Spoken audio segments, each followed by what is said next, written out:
y profundo de tu amor, de tu revelación.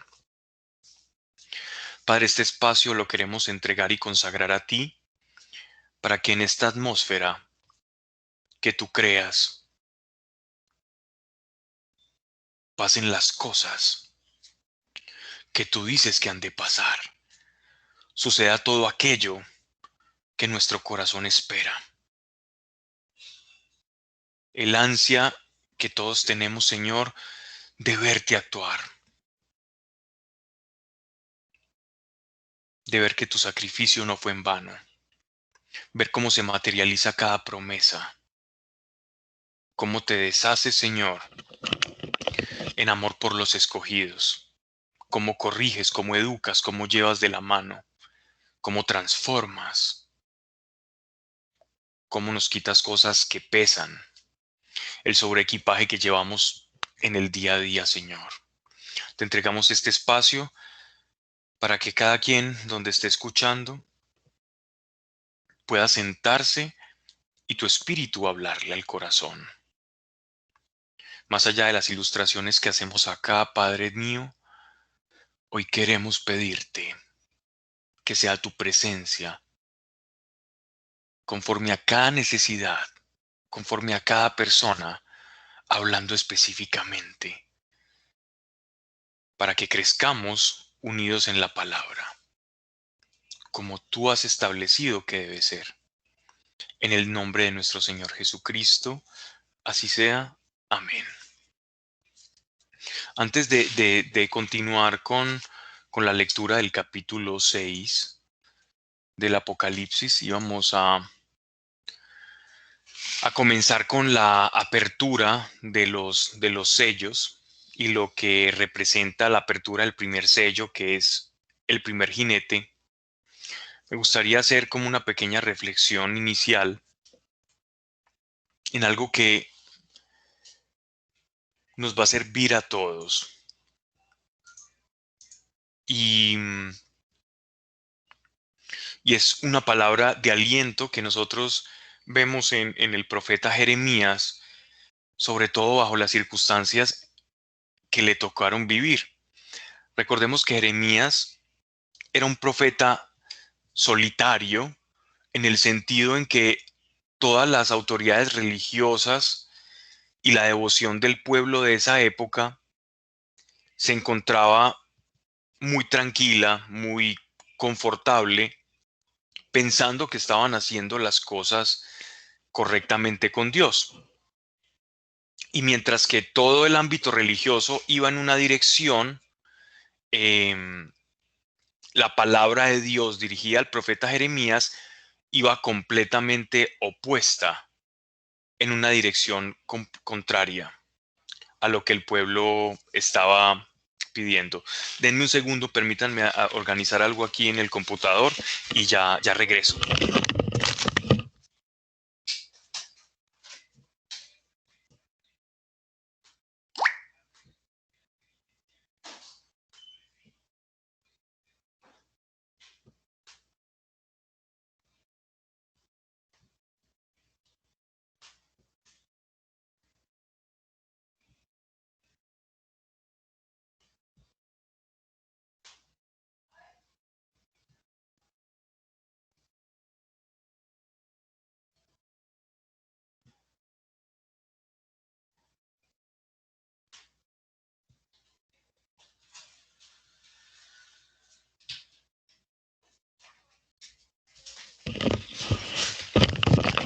Bien, disculpen, ya regresé.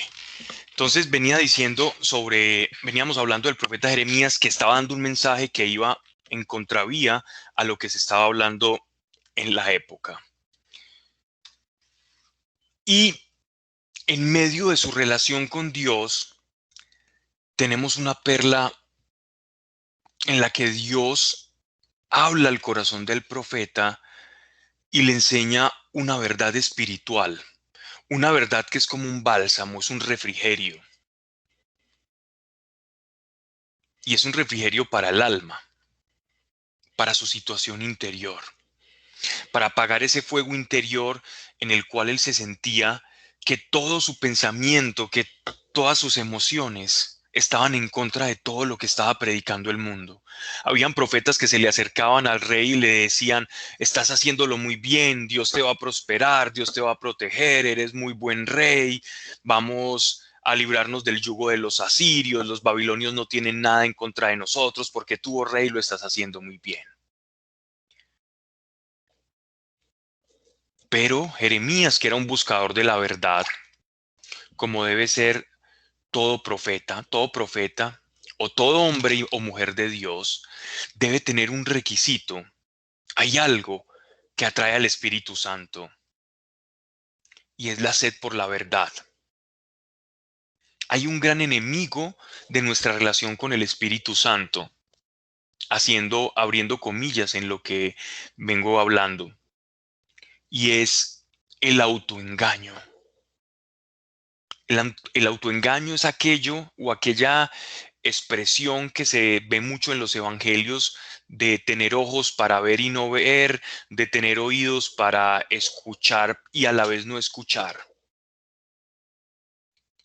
Esa, esa metáfora que utiliza nuestro Señor o esa ilustración que nos trae con ojos para ver, oídos para escuchar y no escuchar, no es nada más y nada menos que el autoengaño. Es la persona que aún teniendo la verdad delante de sus narices, prefiere vivir engañado o presume tener la verdad y no tiene una actitud honesta frente a las cosas y frente a la realidad. Porque a veces vivir bajo el engaño o con una mentira, porque de pronto pensamos que si yo digo esta verdad o si saco a la luz esto, voy a generar un problema mayor, entonces oculto esa verdad. Y mientras tanto, esa mentira es como un muerto enterrado que va creciendo y se va descomponiendo, llenando de gases, hasta que termina siendo como un volcán en erupción. Y el buscador de la verdad va a caminar libre de corazón. Quien vive en autoengaño va a tener que utilizar muchas herramientas, recursos para sostener ese engaño y perpetuar ese engaño durante más tiempo. Y somos muy proclives al autoengaño. Y la medicina para el autoengaño es ser un buscador de la verdad. Es no conformarse. Es querer buscar la verdad en todo lo que hacemos, en todo lo que sentimos, en todo lo que pensamos. No todo lo que yo pienso es correcto. No todo lo que yo siento es correcto. El hecho de pensar algo o de expresar un sentimiento o de sentir algo no implica que ese sentimiento sea conforme a la verdad.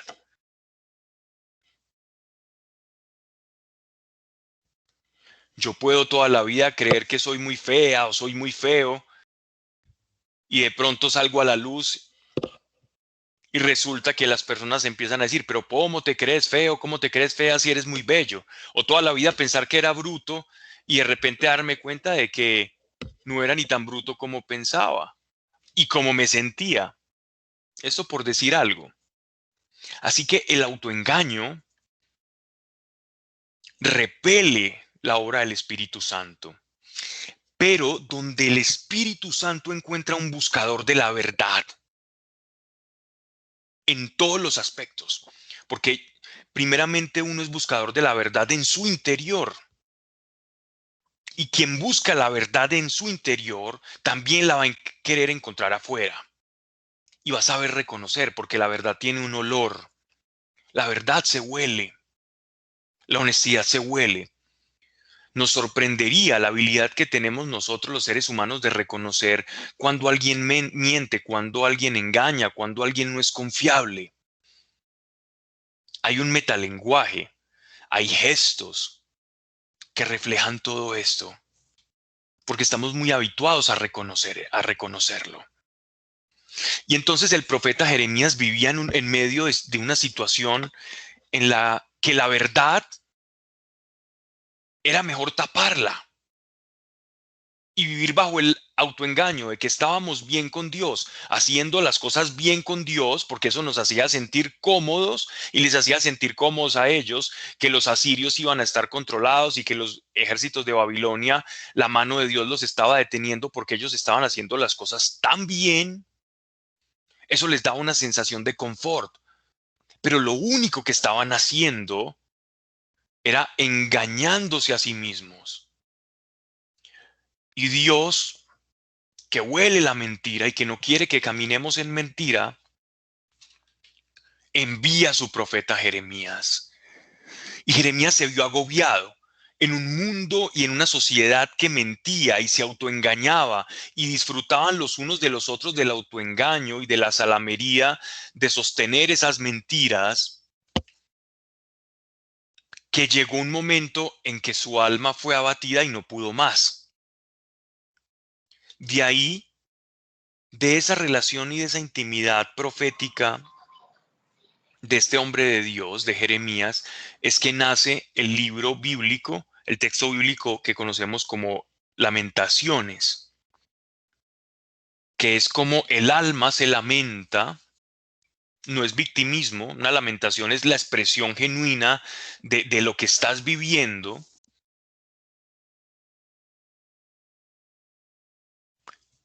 cómo se sentía respecto a un mundo que no quería la verdad. Y en esa sensación de soledad, entonces se lamenta delante de Dios, quien es su verdadera compañía. Y Dios le responde algo muy precioso, que es una cura para el autoengaño. Y es una cura para el malestar que estamos viviendo ahora como sociedad. Porque no estamos muy distantes de aquel Jeremías, ¿no? De hecho, lo contrario. Si hay una sociedad que se parece a la sociedad que habitaba, en la que vivía el profeta Jeremías, a la Israel de ese tiempo, es la sociedad actual, en la que más que nunca debemos ser buscadores de la verdad, honestos.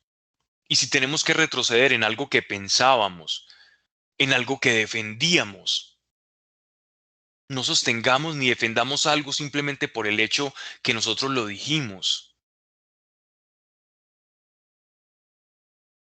El buscador de la verdad ama equivocarse, pero comprendiendo que ese error lo llevó a encontrar la verdad. Pero que quien se autoengaña no soporta el hecho de haber errado. Y por no experimentar la equivocación o trascender el engaño, prefiere quedarse en el engaño. Y esto fue lo que le ocurrió a los fariseos en época de nuestro Señor, a muchos de los fariseos que lo escuchaban. Prefirieron la comodidad del Sanedrín a lidiar con la idea de un Mesías espiritual que hacía ver todos sus actos religiosos como trapos de inmundicia o como obras que no tenían ninguna validez para alcanzar el reino de los cielos. Prefirieron quedarse con la mentira cómoda de sentir que ellos eran los dueños con sus obras de su propia alma y que ellos estaban edificando una casa en el más allá, y no soportar la idea que en realidad esas obras no producían nada para la salvación. Y entonces miren la cura. Si vamos a Lamentaciones, capítulo 3, del verso 22 al 23. Miren cómo se comunicaba el alma del profeta con Dios. Y miren la respuesta. Y esta cura la necesitamos ahora nosotros tener en cuenta. Escríbela en tu corazón. Si tienes una Biblia a la mano, subráyala. Y ten en cuenta esta comunión de Dios, esta comunicación de Dios. Dice, por la misericordia de Dios no hemos sido consumidos, por la misericordia de Dios, no hemos sido consumidos.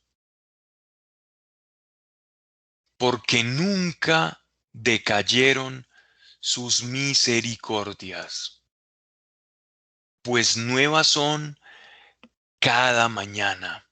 Otras traducciones dirán, por sus misericordias no hemos sido abatidos, porque sus misericordia o su misericordia se renueva cada mañana. ¿Qué quiere decir esto?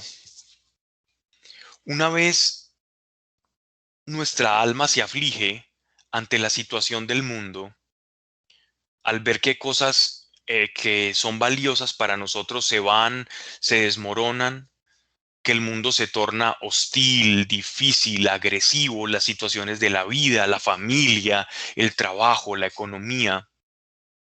Entonces, tenemos dos opciones. O confío sabiendo quién es Dios y cómo actúa, o me dejo llevar e intento buscar autoengañarme. O confío o me autoengaño. Y la manera en que el profeta recibía consuelo es de la siguiente manera, mostrándole que pese a que en un momento dado él tenía todo el derecho de expresarle a Dios lo mal que se sentía, Dios, a pesar de ese momento de sufrimiento, busca, y esto lo sigue haciendo siempre, esto es un modus operandi, una manera en que, que el Señor suele trabajar con nuestra alma. Y es que Él nos da una herramienta o nos da una palabra para desatar fe en nosotros. Un ejemplo de ello, aquella mujer cananea que se acerca a tocar a nuestro Señor y nuestro Señor le dice que los perrillos no tenían por qué comer de la mesa de los señores. Perrillo se le decía a las personas cananeas. Cuando nuestro Señor le dice esto a esta mujer, ha sido muy mal interpretado este verso. Personas que llegan a insinuar que nuestro Señor fue muy fuerte con ella, pero fue todo lo contrario. Nuestro Señor creó la chispa al decirle, no puedes acercarte acá. Le dio una chispa a ella, encendió una chispa para que ella desatara su fe. Y ella le responde, Señor, hasta los perrillos comen de la migaja de la mesa de sus amos. Y nuestro Señor la exalta y dice, no he visto fe en Jerusalén como esta. No he visto fe en Israel. En Israel, que son los padres de la fe. Una mujer que no había nacido bajo el paradigma de la fe. Pero una sola palabra del Señor produce fe en nosotros. Entonces, de esa manera nosotros debemos acercarnos o abordar las escrituras. Si, si nos adentramos en este pasaje, vamos a comprender que la intención de Dios con el profeta Jeremías es el decirle que su situación va a cambiar, que entiende que se sienta mal, pero que va a haber un mañana para él y que para ese mañana Dios ya tiene una provisión. Entonces, ¿es válido lamentar nuestra situación actual? Sí, genuinamente, si te sientes mal, habla con el Señor. Pero busca una herramienta espiritual para que como aquella mujer cananea, tu fe comience a actuar. La palabra de Dios es como una yesca. Una yesca es las piedras que utilizaban anteriormente para, golpeando una con otra, producir fuego. Entonces, tú eres una yesca, tu fe es una yesca, es una piedra que tiene todo el potencial de producir fuego, pero por sí misma no lo puede producir. Necesita de un golpe, necesita de una fricción, necesita de otra piedra, otra yesca para, en el momento de chocar, se produce la chispa y voilà, se genera la hoguera, se produce el fuego. De la misma manera, en nuestra situación, cuando tenemos fe, esa fe es encendida, es golpeada por una palabra de Dios, por una promesa, por una fracción de su revelación. Así como lo hizo con el profeta Jeremías, donde le enseña una realidad espiritual. Tú estás caminando conmigo. Mira que mi amor nunca se acaba. Por mi misericordia, tú aún sigues en pie. Y dice, no te preocupes al día de hoy, porque para mañana yo tengo una provisión de misericordia nueva. Y la misericordia de ayer no será la misma de mañana. Oh, sí, cuando dice, es fiel, grande es tu fidelidad. Mira que Dios, el profeta Jeremías reconoce en esa comunión íntima con el Señor que Él es fiel, no Jeremías, sino Dios. Él es fiel. ¿Cómo reconocemos que alguien es fiel? Permanece a nuestro lado, es confiable. ¿Y cuando alguien es confiable? Cuando lo que dice lo cumple. Tres, cuando alguien es fiel, cuando yo puedo reposar en el futuro. La fidelidad es mi reposo para el futuro. Piensa en esto. Cuando Dios te está diciendo, yo soy fiel, te está hablando del tiempo futuro. Te está hablando, no te preocupes. Hoy puedes quejarte delante de mí, pero no olvides que tengo provisión para tus días futuros. Esa provisión ya la tengo para ti, porque cada día es nuevo. Me sorprende cómo a veces podemos levantarnos con un estado de ánimo o tristes o abatidos y la facilidad con la que Dios al otro día nos renueva de fuerzas y cuando quizás el día anterior la pasamos mal, aburridos, situaciones laborales, problemas familiares, problemas con la pareja, con los hijos, de provisión. Y de repente llega una palabra de Dios a través de alguien, un texto, una persona que Dios levanta a cierta hora y escribe algo. Y lo que está buscando Dios es producir, porque sabe que tienes fe, está buscando producir la chispa para hacer el milagro.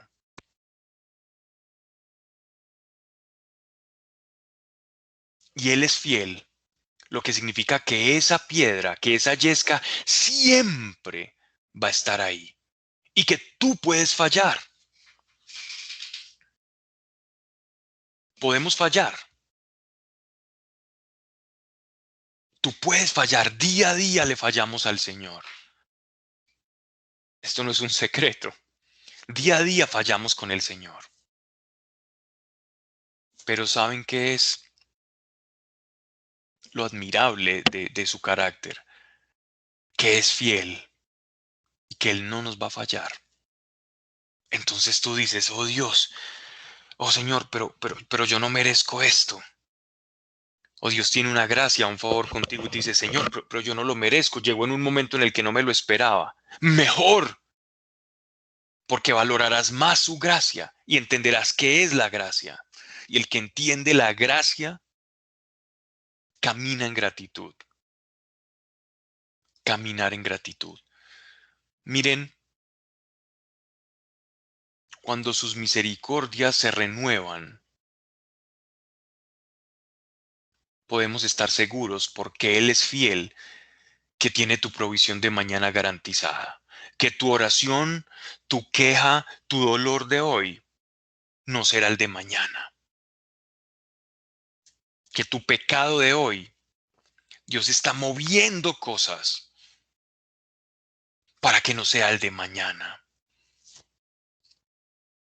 Confía en el Dios del mañana.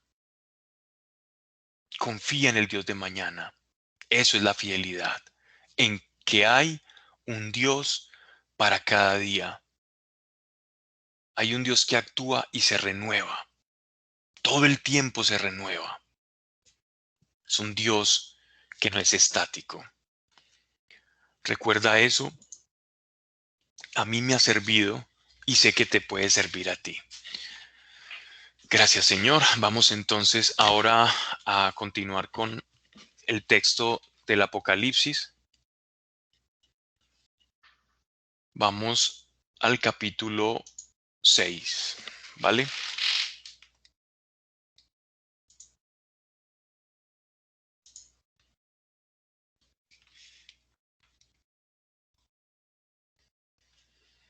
Capítulo 6 de Apocalipsis, vale. Veníamos entonces hablando de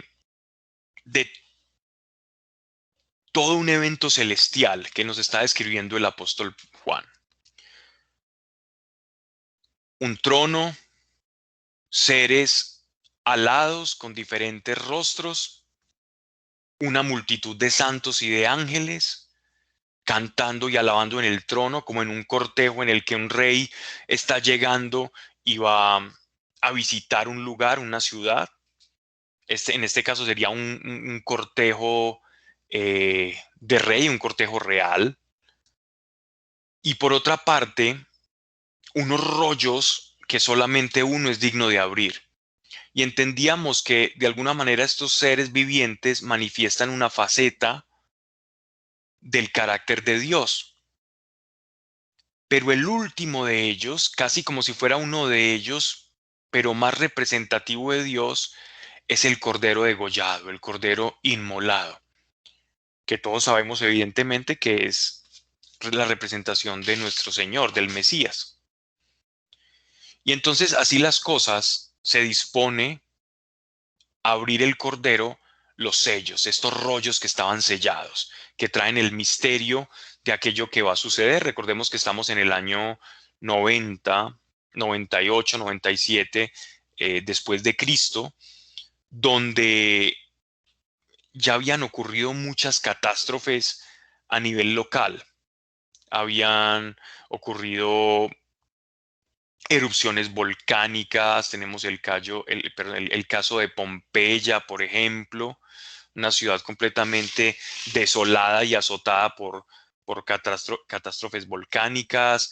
Tenemos guerras en cuanto a las invasiones de los partos, las guerras intestinas entre los emperadores romanos, aparte los problemas que tenían en las fronteras en el imperio con los germanos, con los galos, los pueblos bárbaros que ellos llamaban. Y era una situación de mucha convulsión social. Entonces había los ánimos, la economía, las personas estaban en un punto muy álgido. La persecución al cristianismo, los judíos también perseguidos, ya habían sitiado la ciudad de Jerusalén y habían muerto todos los ciudadanos jerosolimitanos de la época en el año 70. Es decir, ya Juan le había tocado ver cosas muy fuertes. El horror de la guerra, el horror de las pestes, de las catástrofes marítimas, volcánicas, la pestilencia, el encierro, las cárceles. Era un hombre que cada arruga representaba una victoria, curtido en la fe, curtido en la oración y curtido en la vida real y en la crudeza, que es un ser humano defendiendo una causa, defendiendo la verdad en un mundo que estaba en contravía a ella y con la precariedad y las dificultades propias de esa época. Así que bajo esas condiciones, entonces entendemos que muchos de los simbolismos que tenemos en el Apocalipsis están muy relacionados con la manera de hablar y con todo lo que había visto Juan en esa época, porque Dios le habla a las personas en el lenguaje que ellos comprenden. Entonces, de esa manera tenemos que ver entonces estos mensajes del Apocalipsis, porque algunas personas pueden ver el texto apocalíptico refiriéndose a jinetes, a caballos, como algo completamente anticuado. Entonces dicen, ¿cómo va a hablar de eventos futuros cuando todavía nos hablan de caballos, de coronas y reyes? Y ya los reyes prácticamente son unas figuras de papel o diplomáticas en muchos estados y en algunas que otras monarquías por allá periféricas que nadie ni conoce el nombre ni sabe cómo pronunciarlas. Entonces, casi que nos están diciendo que la Biblia es algo anacrónica o la revelación, pero por el contrario comprendemos que Dios no les va a hablar en términos modernos a personas que no estaban viviendo en esa época. Y es muy fácil entonces entender la figura de los caballos con el sentido con el cual se hablaba. Porque Dios nos habla así. Si leemos cualquier texto de la Biblia, cuando nos acerquemos, bien sea Levítico, Éxodo, Génesis, libros del Antiguo Testamento, Dios nos va a hablar en la manera en que aquellos pastores de Canaán hablaban. Dios no nos va a dar una revelación en un idioma que no conocemos. Dios no nos va a hablar en formas que todavía no manejamos. Dios no les va a hablar con filosofía griega a los hebreos. Les va a hablar en el idioma de pastores. Y en ese idioma fue que Él eligió darnos la revelación. Bien, entonces vamos con el texto. Así que el Cordero abrió el primero de los 7 sellos. Vi y oí a uno de los 4 vivientes que decía con voz de trueno, ven. Miré y vi un caballo blanco, y el que montaba sobre él tenía un arco, y le fue dada una corona, y salió vencedor, y para vencer aún. Bien, entonces tenemos 4 jinetes del cual estamos hablando. El primer jinete en la visión de Juan, uno de los seres vivientes, dice como que el cordero abre el sello y cuando abre el sello, este rollo o este pergamino que Juan está viendo en el cielo se abre. Y cuando se abre ese pergamino, es como que este libro es viviente y él ve los acontecimientos. No es que esté leyendo lo que está escrito, sino que cuando lo abre, se está proyectando sobre él toda una serie de sucesos. Y lo primero que ve es que este ser viviente dice ven y del rollo sale un caballo imponente. Es el primero que sale de 4 caballos con sus respectivos jinetes. El primero que sale, convocado por la voz de este ser, es el jinete del caballo blanco. Estas visiones de los jinetes del Apocalipsis tienen una relación muy estrecha con el libro del profeta Zacarías. Si nosotros nos vamos a Zacarías capítulo 6, versículos del 1 al 3, vamos a encontrar el siguiente texto. Voy a esperar de pronto a que lo tengamos en pantalla. Es capítulo 6, versículo del 1 al 3.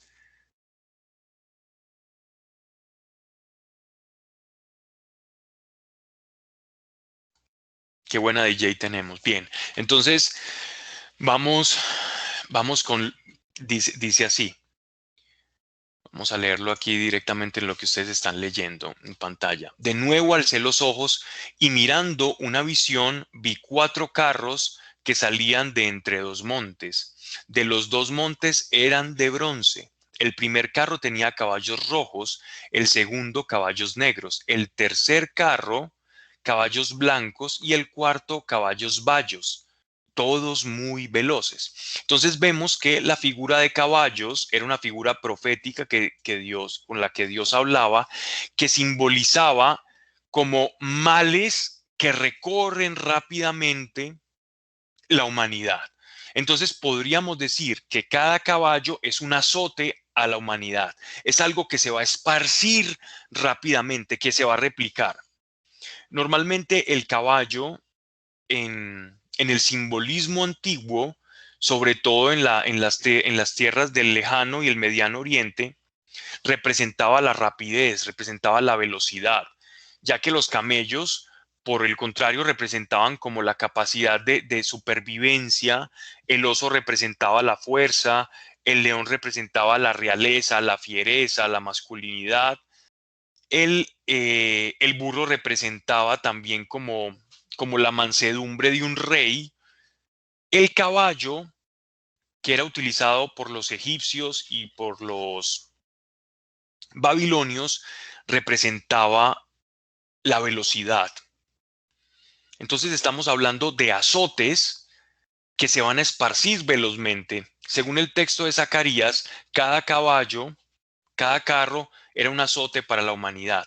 Es como que estos azotes salen de cada punto cardinal, por eso son cuatro puntos cardinales, cuatro caballos que representan algo global, azotes globales, no locales, sino globales, algo global. Un ejemplo muy claro, por ejemplo, esta pandemia. Esta pandemia podría ser un azote global tanto en, en Siria, en la China, en Mongolia o en Argentina, están experimentando el mismo azote. Entonces se podría decir que es un azote global. De lo mismo, en el mismo sentido, este texto nos habla de los cuatro puntos cardinales, el viento o el caballo, para representar que es algo global y algo que se va a esparcir por todo el globo. ¿Ok? Por eso son cuatro. Los cuatro vientos, como les llamaban los judíos. Entonces, dice un caballo blanco, fue el primero que salió. Eh, en los primeros años de la cristiandad, se tenía en consideración, más o menos hasta la fecha de Ireneo de León, estamos hablando de los primeros 2 siglos, 200 años del cristianismo, se pensó, se enseñó y se reflexionó que aquel caballo blanco es Jesucristo, porque asociaban este caballo blanco que sale, y yo sé que muchos pueden estar pensando en ese momento, pero ¿cómo, Pablo, nos estás diciendo que pensaban que el caballo blanco es Jesús, si nos estás llevando al texto de Zacarías, donde los caballos son azotes, es decir, son males para la humanidad? ¿Cómo Jesús va a ser un mal para la humanidad? ¿Será que es un mal para los impíos? ¿O cómo entendemos eso? Entonces vamos despacio. Ellos interpretaban, los primeros cristianos, no todos, pero la gran mayoría sí coincidía, en que este caballo blanco tenía relación con el caballo blanco que vemos en Apocalipsis capítulo 19, versículo 11. Apocalipsis capítulo 19, 11 dice: y vi el cielo abierto y en él un caballo blanco, y el que lo monta se llama Fiel y Veraz, y con justicia juzga y combate. Es evidente la alusión directa a nuestro Señor Jesucristo, que Él es el fiel y verdadero. Fiel y verdadero es un adjetivo, son dos adjetivos con los que se nombra a Dios, fiel y verdadero. Solamente Dios es fiel y verdadero, porque el corazón del hombre es perverso y engañoso. Por lo contrario, el corazón de Dios es fiel y veraz. Por lo tanto, el caballo blanco de Apocalipsis capítulo 19, que ya llegaremos algún día ya, eh, explicaremos y expondremos en esa fecha cómo representa clara, indubitablemente a nuestro Señor Jesucristo, y no hay ninguna duda. Pero por encontrar este jinete en este caballo blanco, entonces los primeros cristianos asociaron o relacionaron este caballo, este jinete, con el caballo de Apocalipsis capítulo 6, versículo 1. Aún muchos lo siguen haciendo e interpretan este caballo blanco. Pero si somos, digámoslo así, consecuentes con la apocalíptica judía, con las visiones del Antiguo Testamento, y aparte, interpretamos los caballos como los puntos cardinales, como los azotes, según lo vemos en Zacarías capítulo 6, versículos del 1 al 3, entenderemos que este primer sello representan 4 azotes o 4 problemas, dolores o sufrimientos, pruebas que experimentará la humanidad en ese tiempo, ¿cierto? Y no podría estar nuestro Señor, y ya vamos a ver otros detalles de por qué no, el del por qué no cuadra con nuestro Señor, eh, precisamente por, por las figuras en las cuales se describe a este caballo. Entonces, para no, dejemos entonces al texto hablar. Dice, miré y vi un caballo blanco y el que montaba sobre él tenía un arco. Ejemplo, un arco, ¿vale? El arco en ningún momento representa la realeza, no representa la verdad. Los antiguos cristianos veían en la figura del arco como la expansión o la victoria al evangelio. Entonces, el caballo blanco es que el evangelio va a salir y se va a predicar por todo el mundo. No vamos a decir que esta visión de nuestros hermanos del pasado está errada. Simplemente, a la luz de los textos, pierde un poco de coherencia. Más entendiendo que la figura del arco, sobre todo para los romanos, y recordemos que en estos momentos Juan se encuentra bajo el Imperio Romano y está hablando en Patmos, que era una ciudad griega, provincia de Asia de Roma, provincia asiática para Roma, es decir, eran romanos, eran hijos de romanos, ostentaban y vivían imbuidos en la cultura romana, entendían todo este simbolismo. Y es que el arco representaba para el romano los medos, el pueblo medo. ¿Quiénes eran los medos? Los medos eran como la evolución de los persas, ¿no? La evolución de los persas. Y se caracterizaban especialmente por ser muy diestros arqueros. Roma nunca pudo con los medos. Cada vez que llegaban incursiones militares coordinadas por más de 3 emperadores que llegaron a intentar con sus legiones romanas. Incluso en el año 62 después de Cristo, hubo un rey, Bologesi se llamaba, había un rey parto, logró derrotar más de 3 legiones romanas, ahí cerquita al río Tigris, del que tanto nos habla Génesis. Lograron, lograron una gran victoria. Y fueron no solamente él, fueron otros 2 emperadores, intentaron contra ellos y no podían por la ligereza y por la habilidad precisamente de sus arqueros a caballo. Entonces, para el romano de la época, en la cultura en la que se estaba desenvolviendo Juan, el arco representaba un pueblo al que los romanos temían.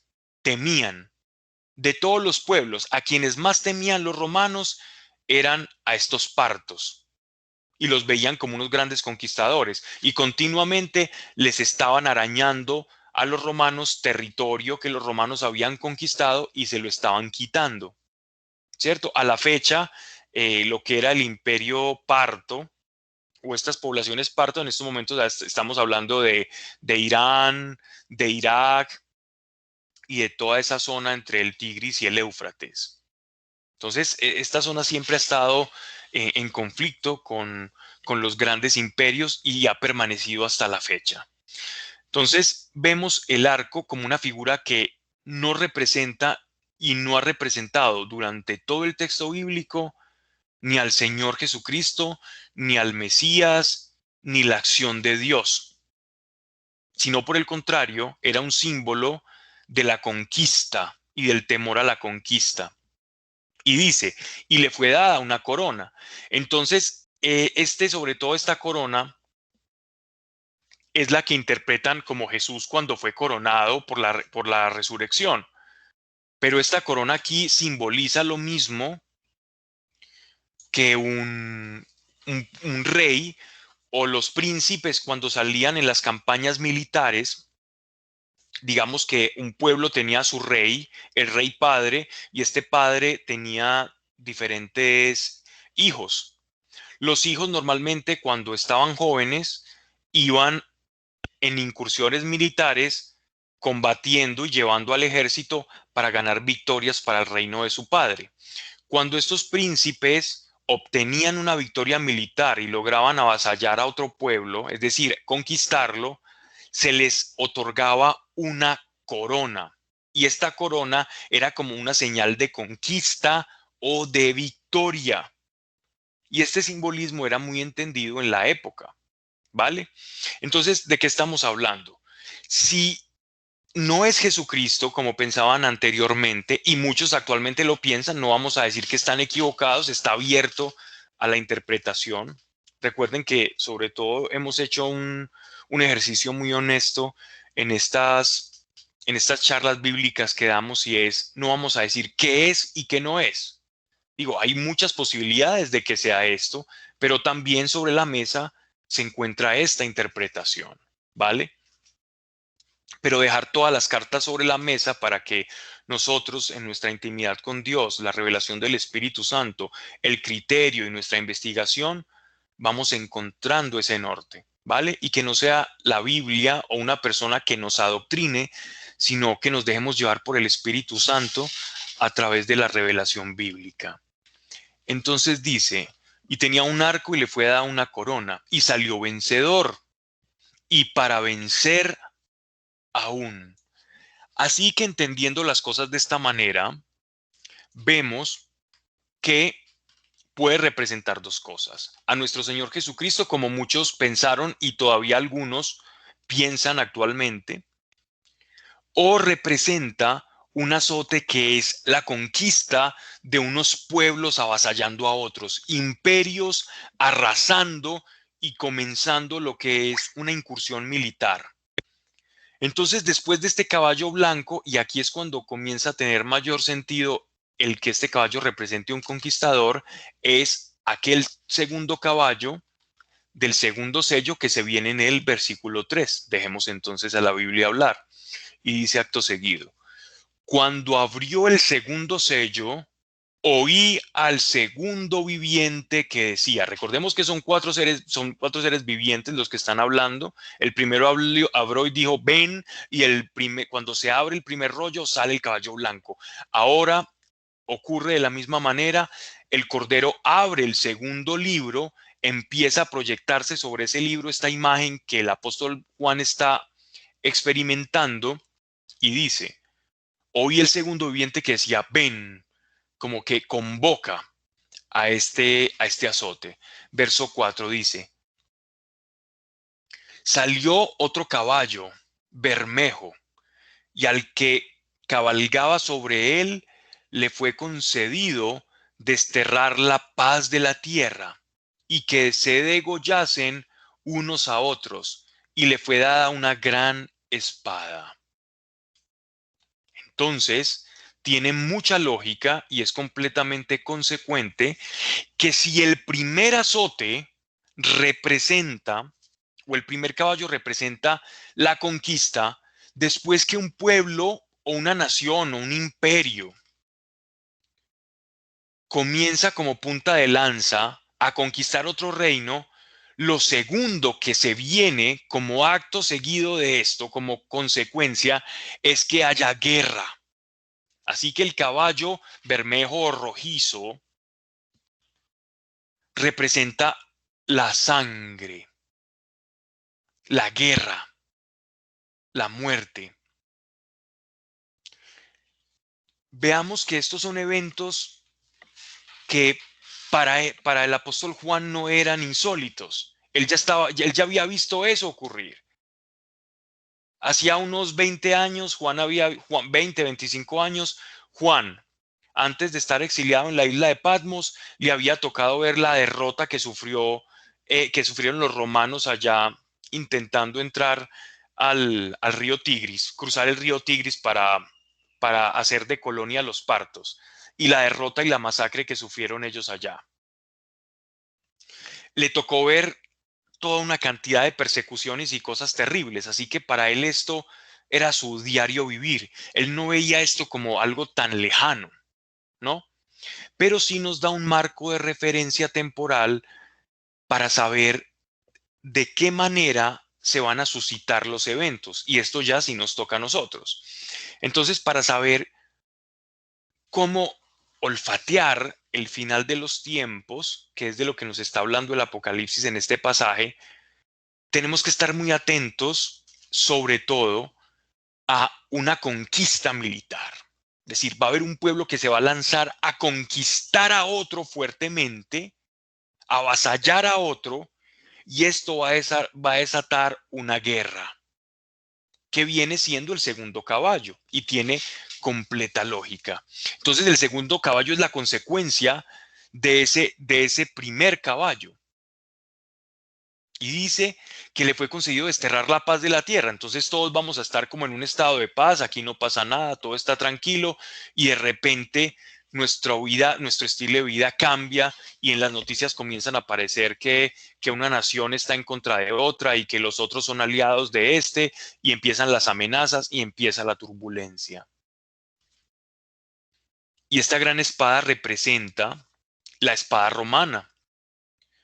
La espada romana, el gladius romano, que utilizaban y que les fue de mucho provecho para poder ganar las batallas, porque lo hacían supremamente versátil, fácil de cargar, pero también los persas eh, y los árabes que tenían sus famosas cimitarras eran los que les podían hacer como un poco de contraparte a estos romanos. Verso 5 dice, vamos en ya el segundo sello, segundo caballo, un caballo blanco, un caballo rojo, victoria, o sea, conquista y guerra, y vamos con otro caballo. O Jesús y el Evangelio para quienes eh, encuentran mayor sentido en esta primera interpretación. Y dice, versículo 5, cuando abrió el sello tercero, oí al tercer viviente que decía, ven, igualmente que en los dos anteriores. Miré y vi un caballo negro y el que lo montaba tenía una balanza en la mano. Y oí como una voz en medio de los cuatro vivientes que decía, 2 libras de trigo por un denario y 6 libras de cebada por un denario. Pero el aceite y el vino, ni tocarlos. Esto es curioso, este pasaje, porque este pasaje está completamente ambientado en los pesos y en las medidas de la época contemporáneas al apóstol Juan.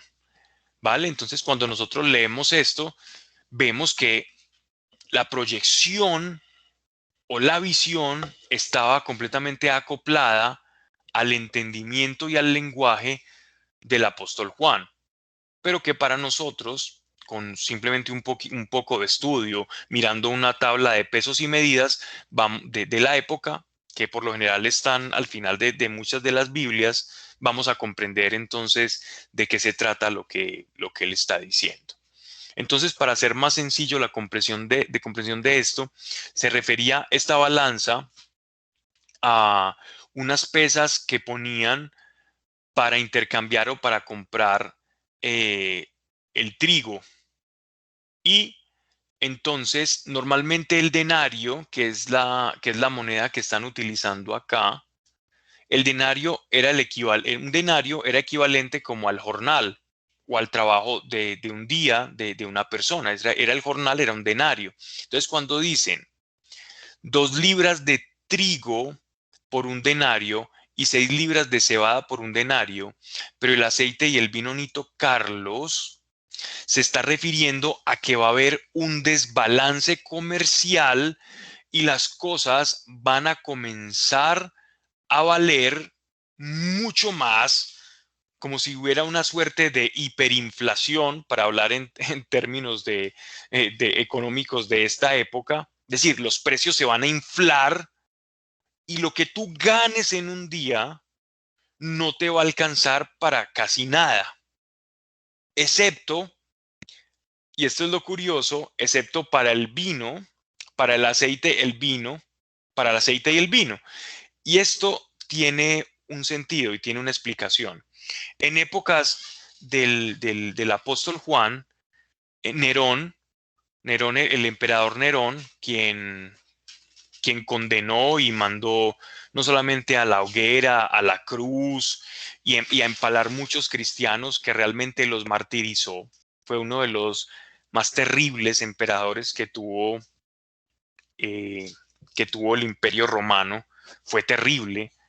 Era una persona completamente desquiciada que había perdido por completo el juicio, que algunos incluso han visto la figura de Nerón como un tipo del anticristo, y en realidad lo era un hombre megalómano, eh, se creía un dios en la tierra, obligaba a que lo adorasen, entre otras cosas y extravagancias pues que cometía que no van al caso. Sin embargo, este emperador Nerón eh, sacó un edicto por aquello de los romanos. Allá en Roma no se producía el trigo. El trigo normalmente los romanos lo compraban a los egipcios y compraban en cantidades abismales, hasta el punto en que los cultivos o los que producían trigo allá en Roma, allá en Italia, al ver que por las importaciones de trigo de los emperadores romanos eran tan grandes, entonces ya no era rentable producir el trigo porque salía más barato comprarlo directamente de los egipcios. Y dadas estas circunstancias, entonces lo que hicieron, lo que hacían los que cultivaban este trigo y empezaron a perder sus cosechas porque se les abarató mucho el producto, empezaron a plantar muchos viñedos. Y hasta la fecha, miren que nosotros conocemos a Italia en la actualidad como un gran productor de vino. Entonces tenemos los grandes viñedos italianos, la aristocracia eh, italiana en el sur de Italia, en el norte de Italia, con sus viñedos y con sus casas de vinos, etcétera, etcétera. Y esto fueron rezagos todavía de aquella época, o sea que todavía estamos viviendo como coletazos de medidas que tomaron incluso los emperadores, y por eso se hizo tan frecuente, hasta el punto en que el vino terminó siendo más económico que el agua. Y por eso es que el apóstol Juan nos está hablando de esto de va a ser más caro el trigo que por la guerra, va a ser más caro el trigo, o sea, la comida, que el vino. El vino. Y esto en realidad pasó. Esto en realidad pasó en época de Nerón. O sea, estamos hablando de algo que va a pasar, pero que también tiene precedentes, ¿no? Y esto ocurre en las guerras. Si vemos en la Primera y en la Segunda Guerra Mundial, los artículos de primera necesidad pasaron a tener un sobrecosto impresionante, lo que era la comida. Y las cosas para el ocio, como la música, el entretenimiento, esas cosas terminaron pasando a un tercer plano. Hasta casi que la ropa terminó 3 veces por debajo del precio respecto a las cosas para la supervivencia. Y no nos vayamos muy lejos. Ahora, en nuestra época, miren, sobre todo cuando la pandemia estaba como en la mitad, en la mitad del año pasado, a mediados del año pasado, eh, cómo las personas ya no estaban preocupadas por conseguir música, por ese tipo de cosas como ociosas, sino que las personas estaban preocupadas por los artículos de primera necesidad. ¿Quién estaba preocupado por el último CD que sacó el reggaetonero de turno, o el grupo de rock de turno, o el artista que es estrella de Twitter o de Instagram, o todas esas tonterías? ¿Quién estaba preocupado por eso? No, las personas estaban preocupadas por ir a conseguir los víveres. Y es que estas son las cosas que comienzan a ocurrir. Y cuando más interés hay en una cosa, pues los precios se inflan. Y cuanto más difícil es de producir por desconexiones, por las guerras, esto es lo que ocurre. Perdónenme si me estoy extendiendo mucho, pero es que todo esto es consecuente. No solamente son unos caballos que uno lee ahí, sino que todo esto tiene una representación real. Entonces el caballo negro en la expresión de la balanza nos está mostrando el desequilibrio de la economía, lo cual nos lleva a decir que este caballo negro representa la cruda realidad de la miseria, de la pobreza, de los avivatos que van a vender cosas más caras, de los oportunistas, y que ciertas cosas que antes eran valiosas, como el vino, ahora no van a valer absolutamente nada. Y el vino representa la diversión y el ocio. Nadie se va a querer ir a un concierto de tal o tal persona cuando en su casa lo único que necesitan es comida para sus hijos. Entonces ahí es donde vamos comprendiendo que el apóstol Juan, a través de estas visiones, Dios le estaba revelando cómo va a ser para que nosotros tengamos los ojos muy abiertos la secuencia y en esa medida entendamos qué tiempos estamos viviendo. Dice entonces, versículo 7, cuando abrió el sello cuarto, oí la voz del cuarto viviente que decía, ven. Miré y vi un caballo bayo, un caballo verdoso, y el que cabalgaba sobre él tenía por nombre mortandad. Aquí la palabra que utiliza Juan en griego es tánatos.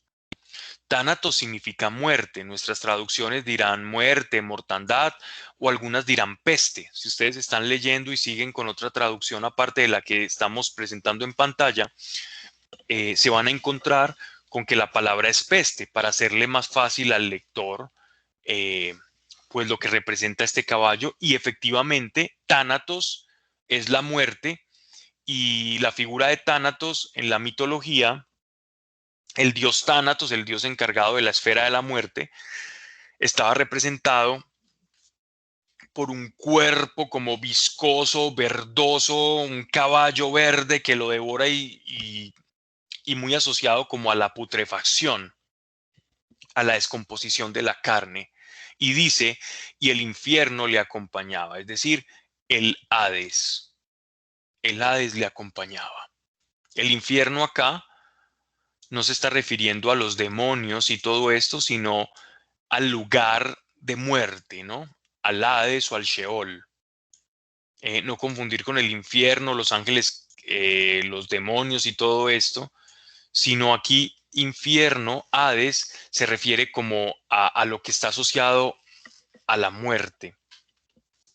Dice, fueles dado por sobre la cuarta parte de la tierra para matar por la espada, y con el hambre, y con las peste, y con la peste, y con las fieras de la tierra. Entonces, nótese que estos jinetes tienen el espada, guerra. La guerra produce hambre, el hambre, la necesidad y la guerra y la insalubridad, como se ha visto durante todas las guerras, produce enfermedades, desatención hospitalaria, descuido, desnutrición y con todo lo que esto conlleva. Peste. Y con las fieras de la tierra. Entonces aquí las fieras de la tierra se refiere a todo lo que pueda provenir del reino animal, no necesariamente de los leones o de los chacales, que es la asociación a la que Juan se refiere. Pues obviamente Juan desconocía lo que eran los microbios, las bacterias, cuando ni siquiera sabían que era un microscopio o una lente, y los espejos que utilizaban para la época era bronce pulido. No existían los espejos como tal, sino que ellos veían su rostro en bronces o metales así pulidos para poderlos utilizar como espejos. Entonces, miren qué interesante la secuencia de caballos. Entonces, la primera revelación de Dios y el Cordero entrega, le entrega a la iglesia y abre para que la iglesia esté atenta y vea cómo van a suceder en este final de los tiempos, cómo van a ser como la introducción para que Él vuelva, cómo va a ser el previo, la previa antes de su venida, antes de su advenimiento. Dice entonces en el versículo 9, cuando abrió el quinto sello, son 4 sellos que representan, recuerde que son 7 sellos, hay 4 caballos, en este momento vamos a ver qué abre el quinto, dice, vi debajo del altar las almas de los que habían sido degollados por la palabra de Dios y por el testimonio que guardaban. Aquí Juan nos hace alusión al templo de Jerusalén, ya que debajo del altar de bronce era donde se degollaban los terneros, donde se degollaban los animales que iban a ser ofrecidos como sacrificio y su sangre era vertida, ¿no? Dentro de esto hay tres tradiciones judías que nos hablan de cómo incluso eh, los ángeles, el ángel Miguel, que era el ángel de Israel, esa sangre de los mártires o de las personas que morían por la palabra de Dios, es como que esa sangre, el ángel Miguel la recogía y la llevaba al trono de Dios, o estaba muy cerca delante del trono de Dios. Y todos aquellos que morían por la causa del Señor. Así que entendamos el significado de la sangre para los judíos y por qué Dios nos está hablando en estos términos. Y es que según nosotros leemos en los textos en el Antiguo Testamento, dice Dios que en la sangre está la vida. La sangre es como ese fluido vital que representa nuestra humanidad, nuestra trascendencia o nuestra bajeza. Es un símbolo espiritual muy profundo que a menudo se utiliza en las escrituras, no solamente para referirse a nuestra genealogía, a nuestros descendientes. Ya cuando uno dice, es que mi sangre es mi carne, es mi sangre, es carne de mi sangre, carne de mi carne, sangre de mi sangre, o la sangre de mis ancestros. Más allá de esto, que está muy bien, en sentido espiritual representa todo lo que es inherente a nuestra humanidad y a nuestra vida. Así que cuando dice debajo del altar las almas de los que habían sido degollados por la palabra de Dios y por el testimonio que guardaban, Dios está diciendo que la sangre de aquellos, su vida derramada por la verdad en el mundo espiritual, tiene poder, tiene trascendencia y están muy cerca de su corazón. Verso 10 dice, clamaban a grandes voces diciendo, ¿hasta cuándo, Señor, santo, verdadero, no juzgarás y vengarás nuestra sangre en los que moran sobre la tierra? Bueno, Señor, pero tú nos estás diciendo que la sangre de los santos pide venganza, cuando tú nos has enseñado a ofrecer la otra mejilla. Muchos podrán hacerse esta pregunta, pero aquí la palabra venganza que utilizan acá, la traducción venganza acá es retribución. Retribución. Está relacionada con aquel texto de Abel. Recuerden que cuando Caín mata a Abel, dice el texto que la sangre del justo Abel clama a Dios por justicia.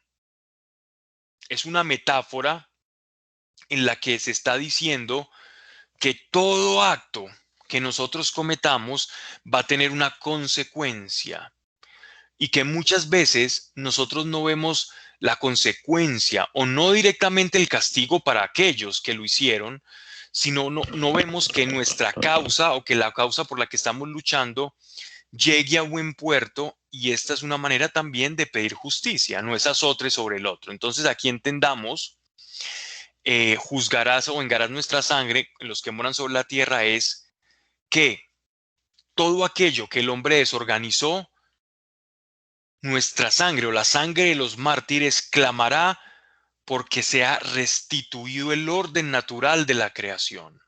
La sangre de un justo clama porque se restituya el orden primigenio, natural, de felicidad y de paz con el que Dios creó las cosas. Ese estado bueno de aquel que nos llama Génesis cuando dice, y Dios creó el cielo y la tierra, y Dios creó el mar, y Dios creó los animales, y vio que era bueno. Es este estado de bondad el que la sangre de los justos clama. Y si leemos la carta a los romanos, nos vamos a encontrar con el pasaje que nos dice que el Espíritu Espíritu Santo, que el Espíritu clama dentro de nosotros los creyentes, porque esta restitución se haga sobre toda la tierra. O sea, todo creyente de verdad quiere que se restituya el orden natural como Dios lo creó de todas las cosas. Y a esto se refiere. Y ya para terminar, porque ya se nos va haciendo más tarde, eh, para terminar este capítulo dice, este versículo dice, y cada uno le fue dada una túnica blanca. Entonces miren que cuando la sangre clama, cuando la sangre clama, nuestro Señor arropa, es decir, nuestro Señor no tarda y como Él es juez fiel y verdadero, te da una vestidura blanca.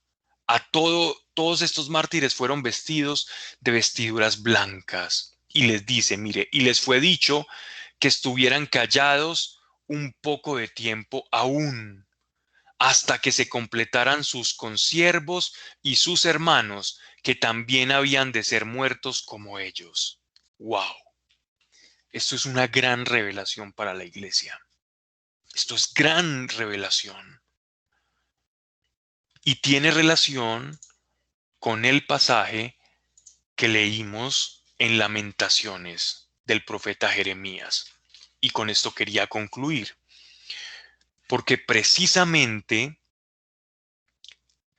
este tiempo que nosotros estamos de expectativa de cuándo va a venir el Señor, de cuándo va a venir por su iglesia, de cuándo vamos a ver la resurrección de los muertos, de cuándo lo vamos a ver desde el cielo,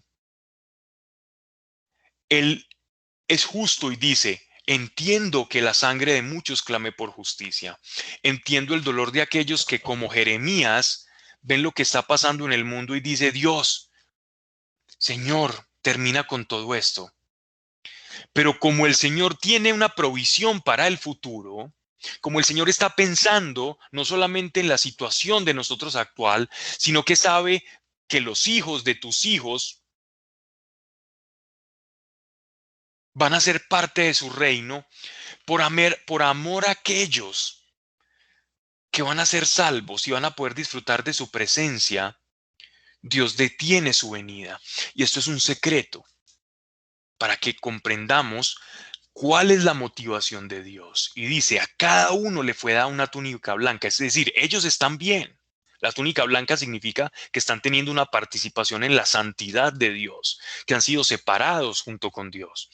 Pero aún les dice, para tranquilizarlos, por decirlo de alguna manera, no que no estuviesen tranquilos, sino lo digo como para hacerme entender, dice, les fue dicho que estuvieran callados un poco de tiempo aún, es decir, tengan paciencia, porque para que las cosas sean devueltas a su estado primero, todavía hay un grupo de personas, de hermanos, de consiervos, sus hermanos, que ustedes todavía no conocen, pero que yo ya los conozco, que han de venir y han de estar vestidos también con ustedes de túnicas blancas.